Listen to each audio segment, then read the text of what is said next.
Hello viewers, welcome to OBN. I'm Anwar Khalil with the news. Now to the headlines of the day. The Ministry of Agriculture to develop 55,000 hectares of land through irrigation.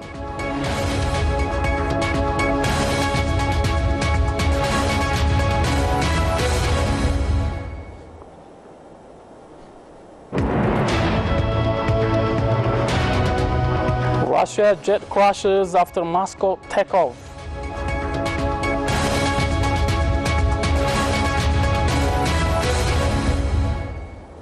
The Ministry of Agriculture and Natural Resources says it's working to develop 55,000 hectares of land through irrigation in a agricultural development program. Mukhtar Haji reports.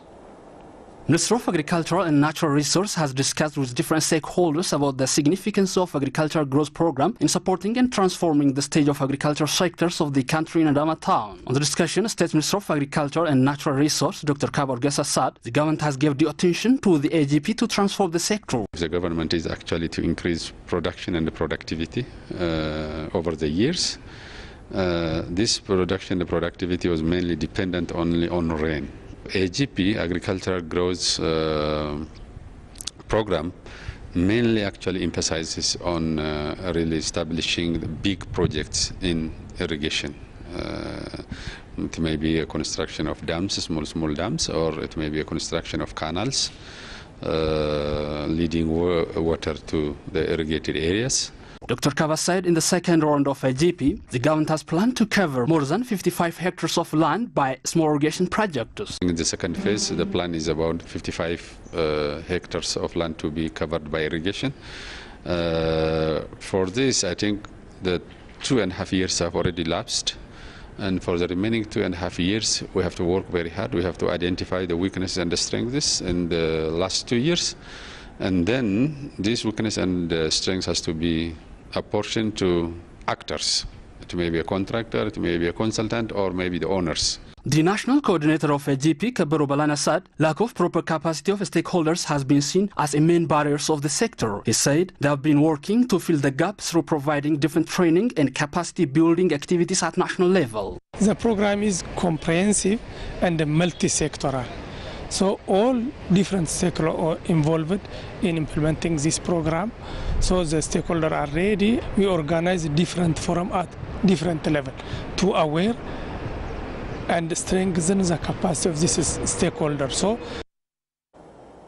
Ethiopia has many irrigable lands and many rivers, and Awash is the most exploited river in Ethiopia on irrigation development, electricity, fishery, and others.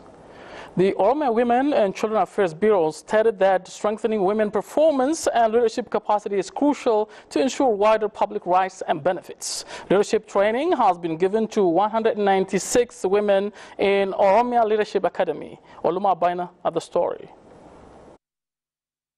Oromia Leadership Academy has given awareness creation training for 196 female students who was graduated from different institutions with highest points. The academy has given the training to enhance the awareness of trainees concerning good leadership, governance and work ethics. The training has been given for 33 days. Director General of Oromia Leadership Academy, Tafarit Iyaru, said the training was given to capacitate the females and empower them to the leadership.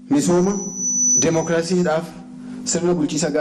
This training was given to bring sustainable female participation in economy, social and politics. Females are in all those aspects is vital. Tafari added that the training has been given based on the regional and international contexts. Head of Oromia Children and Women Affairs Bureau, Aziza Abdi, for her part, said the training was given to build a strong leadership that can fight for freedom of the people. Having skilled females in leadership can enable us to ensure our people's benefits. In doing so, we can assure the satisfaction of our people. Therefore, it is vital to train females and empower them. Some of the trainees also expressed their readiness to implement their responsibility accordingly. Leadership problems come from lack of dedication to our people. Therefore, we have to have interest to give priority to our people. If we stand with I can win attitude, it's possible to do so. It is in such a way that we can be successful. When you educate a man, you educate only one person. But when you educate a female or a woman, you educate the whole family. Mahatma Gandhi said, Lagattafo Lagadadi town has inaugurated the clinics constructed for displaced Oromos from the Ethiopian Somali region state. Sorochak Abenicha takes up Abraham Bruce report.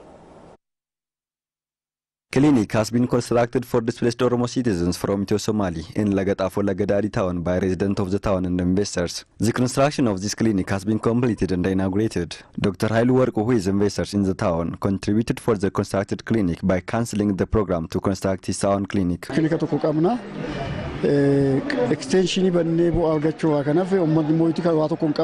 Previously, I had one clinic in the town, but that never satisfies me, rather than collecting money. When I think of the displaced citizens, I have changed my plan to contributing to the construction of this clinic. Head of Lagattafo Lagadadi Town Health Office, Zabbana Tafarra said, laboratory tools and a drug for this clinic has been collected from the surrounding town health center and the neighboring district health office by support. We collected laboratory tools and medicines so that this clinic provides quality health service. I would like to thank all bodies who supported us. Zabbana stated that this clinic gives free service till the displaced citizens start leading a stable life. Mayor of Lagattafo Lagadadi town, Chaltu Sane, appreciated contribution of the investors of the town and the construction of this clinic. She said that this clinic would be upgraded to health center after 1 year. The clinic constructed now is called Marisa Clinic.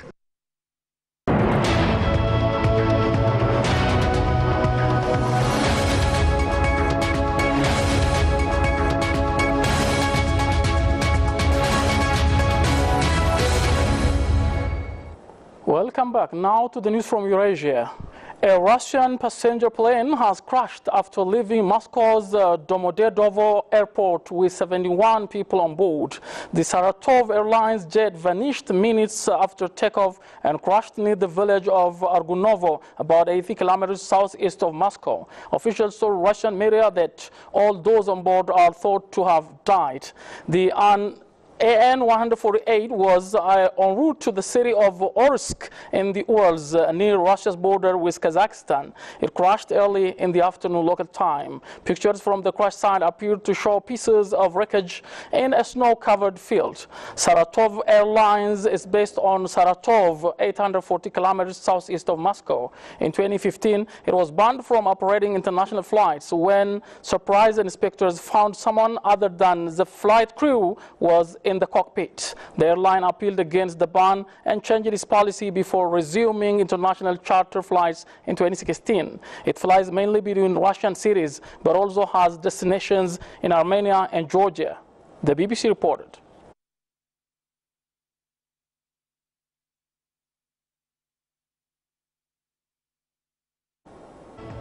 That's it from me. Thanks for watching. Have a good time. Up next comes Pick of the Week. I'll be back with Pick of the Week. Don't go away, please.